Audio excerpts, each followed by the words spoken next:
Vốn xong chuyện xưa cũng hơi sơ sài nói á. Ngày nãy dùng một hai bị ca trong phần trả lời static route hay đó đi cứ chia về những cách như chỉ router chỉ là 4 hay PC 4 này router ở mối ở phí ở mấy ở một hay static route nên thưa bây giờ spear score vì router mối thành lập của mối để computer được thì họ ta all one ấy vì client với cứ PC 7 hay bayនេះមានខ្លាចអត់វាPC1 វាន័យថាវាឲ្យ PC3 នេះវាស្គាល់មកតាមនេះអញ្ចឹងយើងធ្វើការ convert ទៅលើ default route ឥឡូវខ្ញុំហើយអ្វីដែលយើងត្រូវ convert ហ្នឹងជាស្រេចទីមួយគឺយើងដាក់ IP សារ IP ទៅកាន់ port ទីពីរconvert HTTP server អឺទី3static route ហើយចុងក្រោយនេះគឺយើងធ្វើ NAT ដែរឥឡូវខ្ញុំសូមធ្វើដំបូងគេសូមធ្វើassign IP DSP អឺ firewall NAT ហ្នឹងហើយចុងក្រោយនោះគឺយើងធ្វើ route តែ route ដែលខ្ញុំធ្វើគេគឺពីនេះមកចេះមកហើយដេញមកជុំហ្នឹងមកឥឡូវខ្ញុំសូមconfig assign IP មួយសិនចេះសូមមើលIP address head មួយIP address ត្បូងគឺ assign IP port នេះ port ទី2ដាក់ code code code ចុច2/30ឲ្យទៅលើ interface លេខ2 right អូខេមួយទៀតគឺ interface លេខ3គឺ port នេះគឺ IP ដែលយើងត្រូវស្គាល់គឺ20.20.1/30 interface លេខ3 right អូខេអឺ port នេះឲ្យលេខណាមួយសិនport លេខ8IP មួយទៀតគឺ192.8.1.1/4 interface លេខ8បានអូខេបន្តមកទៀតយើងធ្វើការអឺ cover លើ DAP server គឺកាត់ឲ្យ port លេខ8 next next next next next អូខេហើយអាហ្នឹងចំពោះនេះតមួយយើងអាស្រ័យ SP ឲ្យឥឡូវយើងចូលមកកាន់ O3 វាធ្វើដូចតែ O1 ទេយើងអាស្រ័យ SP ហើយ DHP ទៅលើ DHP server ចាំជុំអឺ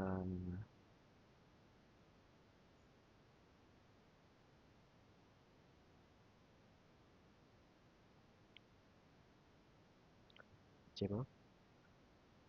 wait អានេះវាជាប់ IP ប្រហែលជាខ្ញុំ clear វាអត់អស់ឥឡូវសុំលុបចោលមកទៅសុំចូលមក DHP server ទៀតលុបចោលអស់ទៅឥឡូវខ្ញុំសុំអាស្រ័យ IP យើងមុនIP គឺនេះ20 20.20.2/30 interface លេខ3 copy តមកទៀតខាងនេះ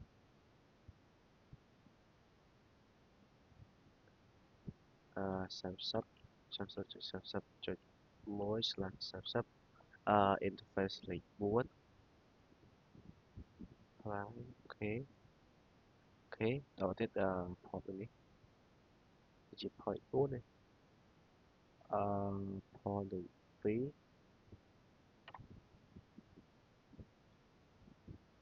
port ហើយទៅលេខ2ហើយ IP address នេះគឺ192.168.1.1/4អូខេ3យើងហើយឥឡូវចូលមកកាន់ O2 ម្ដងអឺ O2 ដូចតែគ្នាទេខ្សែ2wait ខ្ញុំមិនទាន់ធ្វើ O3 នេះតន់ធ្វើនេះ EP server sorry IP server setup port លេខ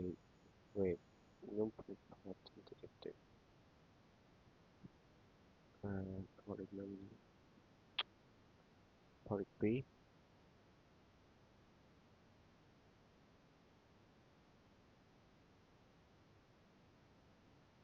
next អូខេហើយឥឡូវយើងចូលនេះជាស្អីអឺ R2 ខ្សែ2 30 30 ពី30 interface នេះគឺលេខ4 fly អូខេបន្តទៀតគឺខ្សែខាងនេះ interface នេះគឺលេខ3 IP គឺ second ចុច1/30 fly អូខេអឺអានេះលេខ2IP នេះគឺ102.16.1.1 102.16.1.1/24 fly អូខេបន្តមកយើងធ្វើ DHCP server setup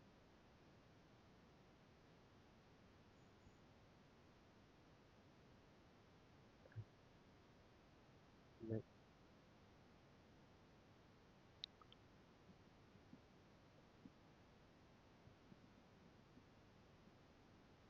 អូខេឥ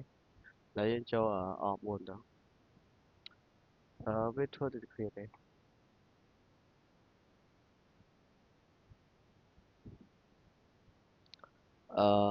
ខ្សែ IP ដែរណា IP មកដាក់ខាងនេះមក40 40.4/30 interface 3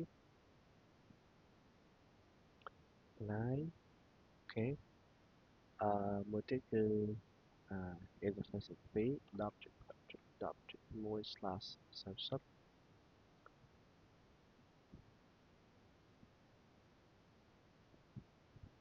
អឺ point 4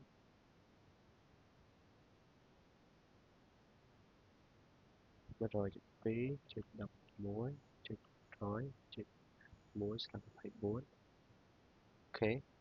អឺ DP ស្មើ4អូខេយើងធ្វើការខ្សែ2ហើយយើង config អស់ហើយ DP ស្មើជាហ៊ានបន្ទាប់ខ្ញុំធ្វើការ config ទៅលើ default route ដែល PC ដែលធ្វើដំបូងគឺច្រឡំតាមដំបូងគឺ R1 កាន់ R3 បន្តទៀតគឺ R3 មកកាន់ R2 ហើយបន្តមក R2 ទៅកាន់ R4 R4 មកកាន់ R1 វិញ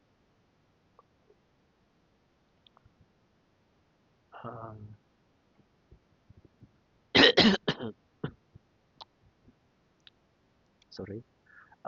ចំពោះ default route យើងចូលទៅកាន់ IP route យើងបូកមួយមកយើងធ្វើពីមែនទេចំពោះ destination address ហ្នឹងគឺដាក់មកកាន់ R3 នេះដោយសារយើងធ្វើការ IP address rank IP address ហ្នឹងគឺរបស់ destination address នេះគឺ112 28.100ចូលទៅសាប់ណា24ហើយចំពោះ gateway វាចេញតាមណាវាចេញតាមport នេះគឺ top router គឺ R3 ហើយចេញតាម port នេះគឺ20.2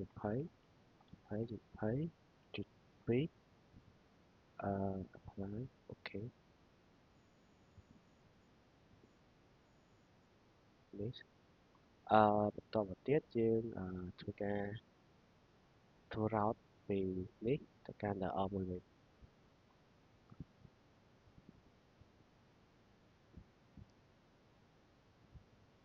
តែឃើញ destination routeនេះគឺមួយនេះគឺ192 8.1.0.24 វាចេញតាមកាត់ពេល2020.1 អ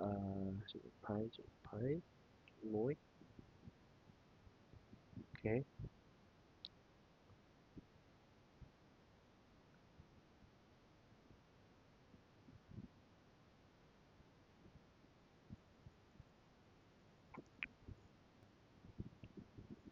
ឥឡូវយើងបានសកម្មភាពរត់ត2ហើយឥឡូវយើងនឹងធ្វើការ test ping វាទៅស្គាល់អត់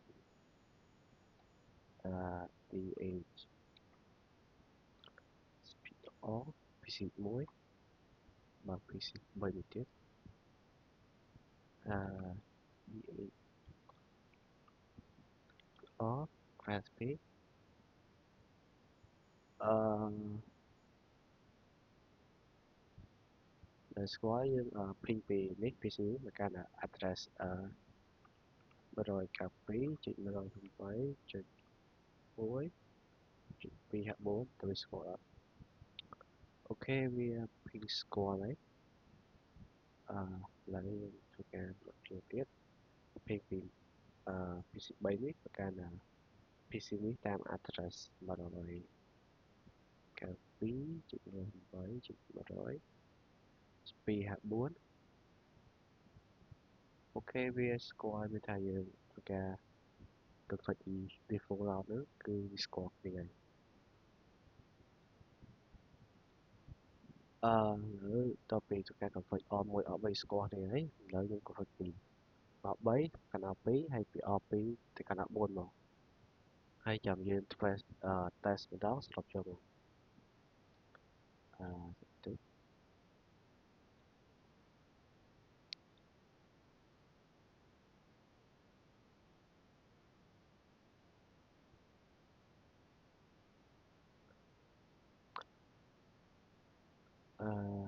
នេះទៅនេះទៅអានេះ AP ចូល route វា add route មួយមក add ពីនេះកាន់នេះdestination វាគឺ IP rank IP មួយនេះហើយกับsorry 192.16.1.034អឺហើយវាចេញតាម gateway មួយនេះនៃ top router គឺ30.2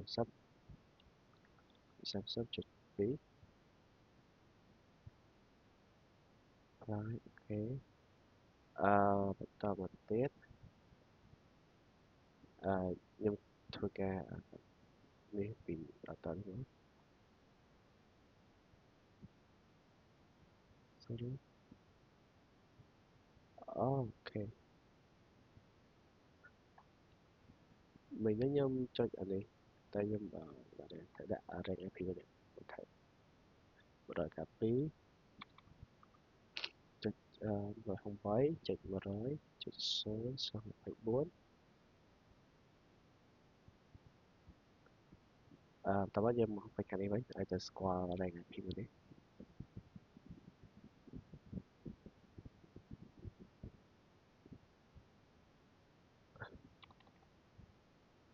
2.16.1.0/24ហើយចេញតាម gateway 30.2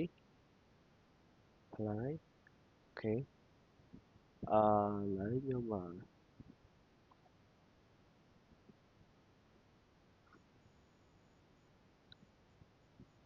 ឥឡូវយើងតបមក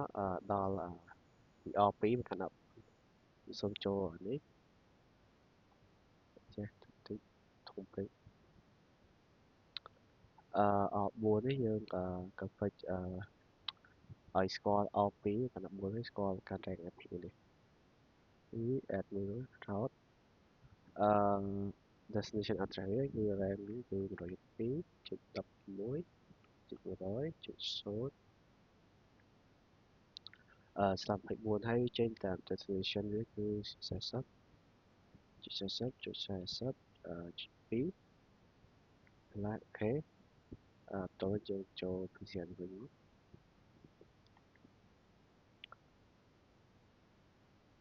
riêng tôi ca route mấy phí route destination với cứ rồi chụp phí chụp đập cùng muối chụp số là phải muốn hay vi trên cắt về cứ sẽ sắp chụp sai chụp muối lái ok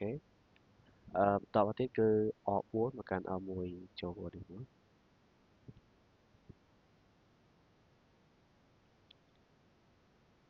cà phê destination luôn cứ một cặp cà phê chích mà rồi không phải chích muối chích số làm phải bút hay destination viết oh sorry cà phê với cứ trên nằm port để thảo router hay router để chọn một viết cứ mùi đi bây giờ như gọi của muối hay port viết cứ tập code đáp đáp chích phí lái ok về dẫn tiếp score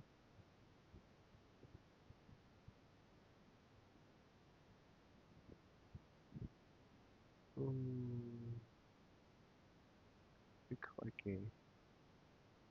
số một thứ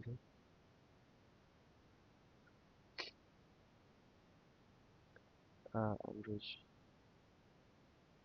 setting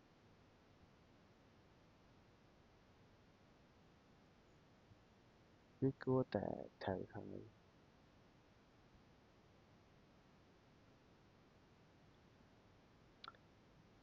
xong là thực ra đi xuống được ngay tại ngoài người ta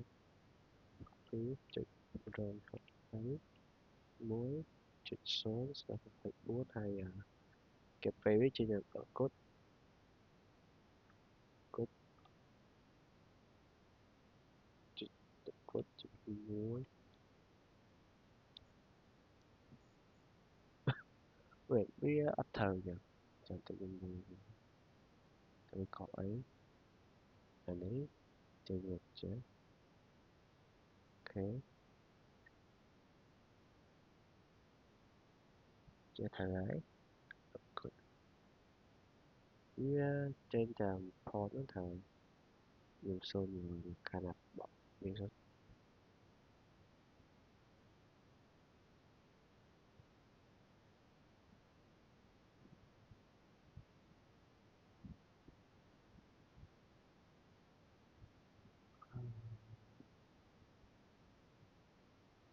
tôi chỉ tôi chỉ mới khỏi tiền tôi sẽ bắt tập phát chậm mời với cho mình phải tham gia được kỹ ok nhưng mà với nhé vì sao tại nhóm mà sang IP core thời đấy thời đặt ở muối 3 triệu đặt pi mình code trực muối slash sub lái cái việc phần mà đấy tàu tiết như là đấy đi với score vậy vì sao tại vì nhóm đặt hardcore của podcast này đập code trực phí cái này thì đập code trực mùi tại chúng ta đặt lại pi ở chẳng việc ở hồ để việc score là hai là dùng châu mình đi huế thơ pi ní mà chơi vậy tại vì score clear chậm mà chết route hay testing traffic kia rồi chụp phí chơi đập vào muối chơi mà nói chỉ số sorry xong thì bốn hai destination với trên trang code chơi code chơi muối ok riêng có cho thấy như sao bà PC có test ping score nhưng xong bà ta vision á PC buồn PC mấy tại bà ta như test muốn nắng vì vì người ta chẳng xong bà ta đi bà PCP mà không request IP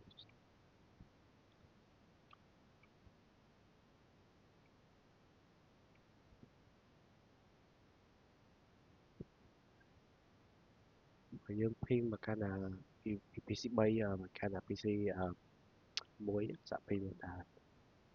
192.168.100.254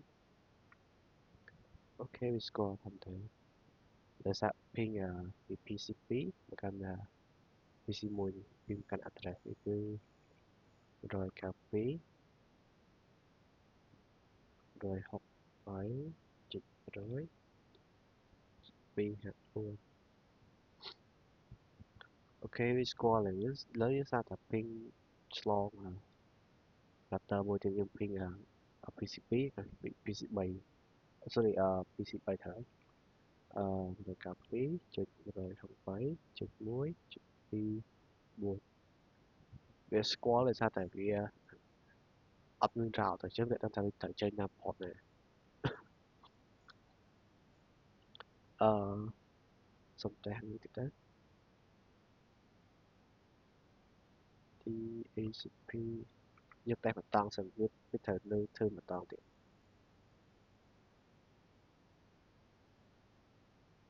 ping យកមកទៅ ping ទៅកាន់ping PC2 ទៅកាន់ PC4 ទៅវាស្គាល់ clear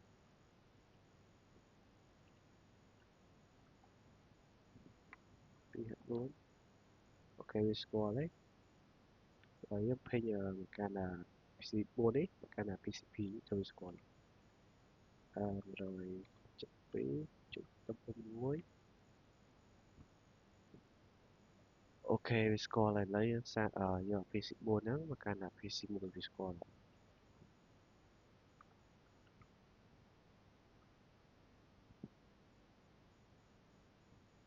វាថាមកចឹងទៅសូម check IP PC1 សិន PC3 PACP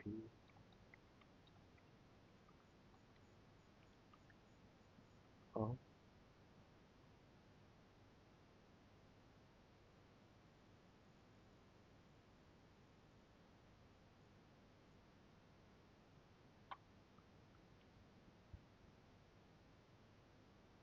វាស្គាល់គ្នានេះ PC អានេះមកកាន់អានេះលើស្អីយក3 ping ទៅស្គាល់1.154វាអត់ស្គាល់វាអត់ស្គាល់គ្នាទៅវិញមកចាំតិចខ្ញុំសូម check វាទៅសិនចូលដាក់មួយសិន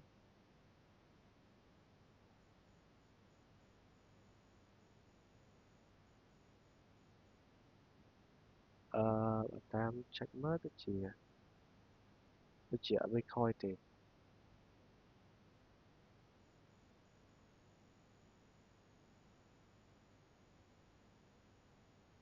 វាត្រូវតាទៅវា ping ស្គាល់ហើយវាថាping វាធ្វើម្ដងវាស្គាល់កាហ្វេ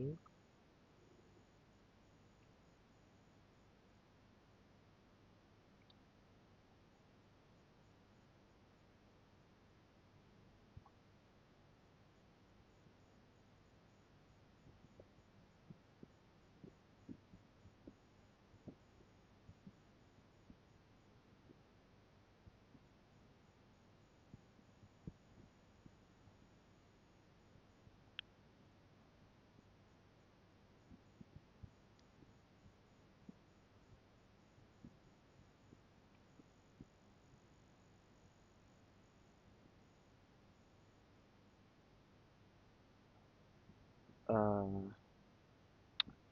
ចាំតិចខ្ញុំសម្បត្តិទៅ check ទៅសារអាច video ទៅខាត់ពេលយើង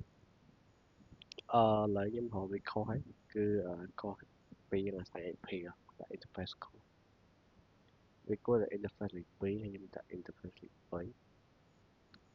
ឡូវយើងតេស្តម្ដងទៀត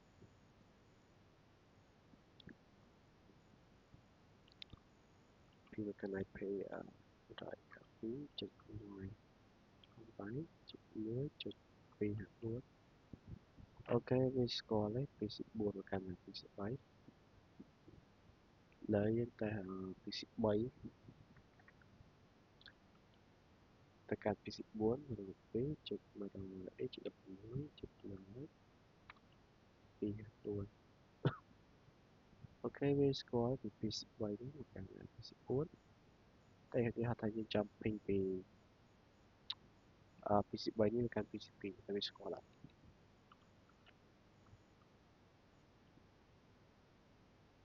2.4វាស្គាល់ថា data destination ឬ work address វាមាន route ឥឡូវយើងចូលមក config វាយើងចូលការនេះ route តាពី route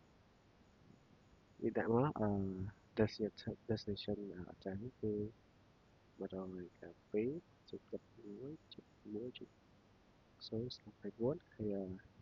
ចំពោះនៃ router វាចេញតាម port នេះព្រោះពេលនេះវាអត់ផ្សាយវាស្គាល់គ្នានៃ router គឺ20.20.20.2អូខេនេះនេះឥឡូវយើងធ្វើការធ្វើ route ពីនេះទៅកាន់ពី R2 កាន់ R1 វិញតែមក destination address នេះគឺ112.1.0.2.4ហើយកាត់ពេលវាចេញតាម port នេះគឺ0.0.1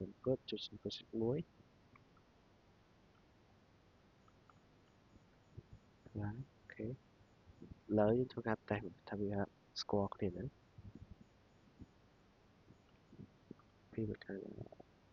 address 192.168.1.254អូខេវាស្គាល់ហើយឥឡូវយើងចូល PC3 មក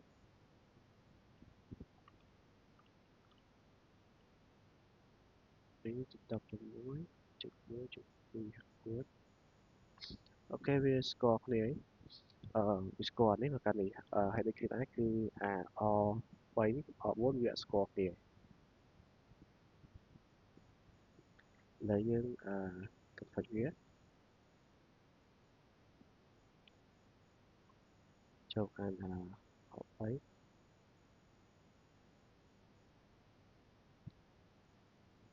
adopt វា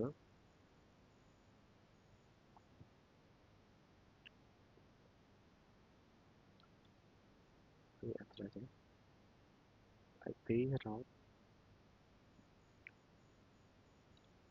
destination address នេះគឺ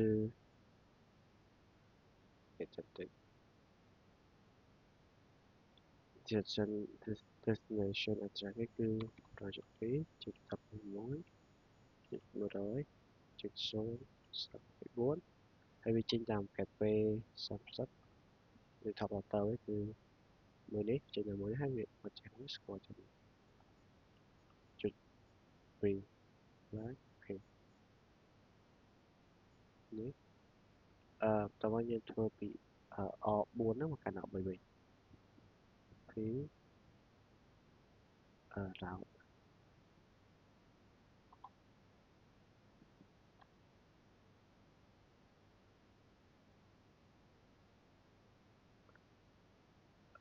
destination វាគឺ192.168.0/4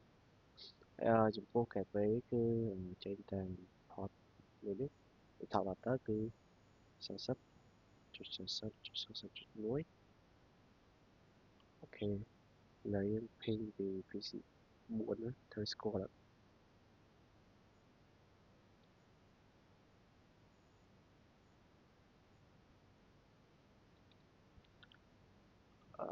ping 112.168.100.1អូខេវាស្គាល់ហើយចាំវាថាការ config ហ្នឹងគឺជោគជ័យអានេះវាអាចស្គាល់នេះអាចស្គាល់នេះហើយការបង្ហាញខ្ញុំគឺដូចជាចប់ហើយដូចជាអត់មានអីទៀតទេ ហើយយើងក៏មិនសូមអរគុណអ្នកគ្នាហើយអរគុណគ្រូដែលមានការកត់ឆ្កល់មកនេះសូមជម្រាបបាយបាយ